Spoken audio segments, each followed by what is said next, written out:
పార్టీకి చిరంజీవికి క్షమాపణ చెప్పాల్సిందే రామోజీరావు అని వాళ్ళు డిమాండ్ చేస్తున్నారు. మరికొద్దిసేపట్లో చిరంజీవి కూడా అక్కడికి చేరుకోబోతున్నట్లు సమాచారం అందుతోంది.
ఇది ఎంతవరకు సబబు? ఏ ఒక్కరూ మా పార్టీ నుంచి ఆ మాట అన్న దాఖలు లేవు. ఇది వాస్తవం. మరి ఏమి అనుకుని వాళ్ళు జెండా పీకేద్దాం అనే మాటని వాళ్ళు హెడ్లైన్ పెట్టి హాఫ్ పేజీ పైగా వార్తని ప్రచురించడం అనేది ఎంతవరకు సమర్థనీయం, ఎంతవరకు జర్నలిజం ఎథిక్స్ కి అది సబబో వాళ్ళు ఆలోచించుకోవాల్సిన పరిస్థితి. జెండా పీకేద్దాం అనేది ఆషామాషి విషయం కాదు. జన్మనిచ్చిన తల్లి గొంతు నలిపేద్దాం అన్నంత కటువుగా ఉంది. ఎందుకు ప్రజారాజ్యం గొంతు నలిపేయాలని, ఎందుకు ప్రజారాజ్యం పునాదులు లేపేయాలని, ఎందుకు ప్రజారాజ్యం దుకాణం మూసేద్దామని, ఎందుకు ఇవి ఇలా పత్రికల్లో పుంకాలుగా వస్తున్నాయో నాకైతే అర్థం కావట్లే. ఏది మేము చేసిన ద్రోహం? మేము ఏ రకంగా ఈ ప్రజలకు అన్యాయం చేయాలని మేము అనుకున్నామని వీళ్ళు అనుకుంటున్నారు? ఒక ఉన్నతమైన భావాలతోటి సామాజిక న్యాయం జరగాలి అన్న నినాదంతో ఉన్నవి సంపాదించుకున్నవి చాలు, ప్రజాసేవ చేద్దామని స్వచ్ఛందంగా ఈ రోజున వచ్చి దానికి ఆకర్షితులైనటువంటి ఎంతో మంది నాయకులు మాతో చేతులు కలపడం వీళ్ళ కన్నుగుట్టుగా ఉందా? 70 లక్షల మంది ఓటర్లు మా వెనకాల ఉండటం వీళ్ళు జీర్ణించుకోలేకపోతున్నారా? లేకపోతే మా జెండా పీకేద్దాం అనే మాట వెనకాల వీళ్ళకి ఏమైనా పర్సనల్ ఎజెండాలు ఉన్నాయా అనే అనుమానాలు మా అందరిలో వస్తున్నాయి. వీళ్ళు కొమ్ము కాసే ఒక పార్టీకి మేము అడ్డుగా ఉన్నాము, ఈ అడ్డు తొలగించాలి, ఈ ఒక ఎలిమినేట్ చేయాలి అనే ప్రాసెస్ లో వాళ్ళు ఎవరైనా దీక్ష పూనారా, యజ్ఞంగా కొనసాగిస్తున్నారా? పార్టీ పుట్టి 8 నెలల్లో మాకంటూ ఒక ప్రజలు తీర్పిచ్చారు. 18 మంది ఎమ్మెల్యేలుగా 15% ఓట్లు మాకు వచ్చాయి. అంటే 70 లక్షల మంది మా వెనకాల ఉన్నారు. అంటే దానికి గౌరవం ఇవ్వరా? ఇవన్నీ కూడాను వీళ్ళందరి యొక్క మనోభావాలు దెబ్బతీసే విధంగా కక్ష సాధింపు చర్యగా అడ్డు తొలగించుకోవాలి, వీళ్ళు అడ్డు ఉన్నంత కాలం మనం అనుకున్న పార్టీ రాదు అని మమ్మల్ని నిర్వీర్యం చేసి టోటల్ గా నిర్మూలించేంత వరకు వీళ్ళు ఈ కథనాలు ఆపరా? ఈ ప్రజాస్వామ్యంలో ఎవరైనా సరే ఒక పార్టీ పెట్టుకుని ప్రజాసేవ చేసే హక్కు ఉన్నది. దానికి ఎవరైనా సరే వెల్కమ్ చేయాలి.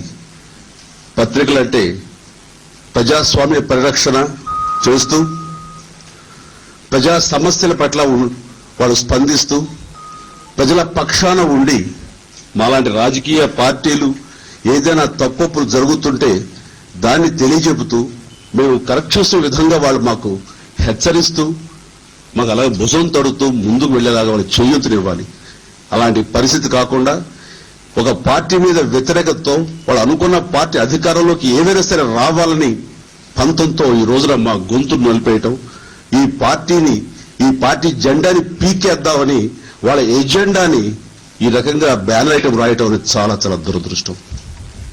ఇది మాకే కాదు, గతంలో వాళ్ళు వద్దనుకున్న స్వర్గీయ ఎన్టీ రామారావు గారి విషయంలో కూడా ఇదే పత్రిక ఇలాగే ఆయన్ని పార్టీ నుంచి దూరం చేసింది, నిష్క్రమించేలా చేసింది. ఆ వ్యతతో ఆయన కనుమరుగైపోయారు, స్వర్గస్థులైన విషయం కూడా తెలుసు అందరికీ. ఇది ఒక పనిగా పెట్టుకుని గత కొన్ని రోజులుగా చూస్తుంటే, కొన్ని నెలలుగా వచ్చేటటువంటి బ్యానర్ ఐటమ్స్, ముఖ్యంగా ఆంధ్రజ్యోతి, ఈనాడుల్లో ఎంత నెగిటివ్ గా రాస్తున్నారంటే, ఇక్కడ ఏమి జరిగినా సరే దాన్ని మ్యాగ్నిఫై చేసి వాళ్ళ ఊహలు దానికి జోడించి ఇది వాస్తవం అని తెలియజెప్పే విధంగా, ప్రజల్లో అయోమయం గందరగోళం సృష్టించే విధంగా చేస్తున్నారంటే ఇది ఎంతవరకు సబబు? ఈ ప్రజాస్వామ్యంలో రెండు పార్టీలు ఉండాలా? మూడో పార్టీకి ఆస్కారం లేదా? ఇంకో పార్టీ రాకూడదా? ఇంకో పార్టీ స్లోగా ఎమర్జ్ కాకూడదా? దాని బలం పుంజుకోకూడదా? దాన్ని వెంటనే నిర్వీర్యం చేసి బలహీనపరచాలి. ఇది ఉండటం మూలంగా మనం అనుకున్నటువంటి పార్టీ రాలేకపోతుంది, మనం అనుకున్నటువంటి మనకు అనుకూలమైనటువంటి పార్టీగా మన సపోర్ట్ లేకుండా పోతుంది. ఇది వాళ్ళ స్వార్థమైన సొంత ఎజెండా తప్ప ప్రజల పక్షాన్ని నిలబడే పార్టీ పత్రిక విధానం కాదు. దీనికి చాలా చాలా చింతిస్తున్నాం. 50 మంది దీన్ని గ్రహిస్తున్నాం.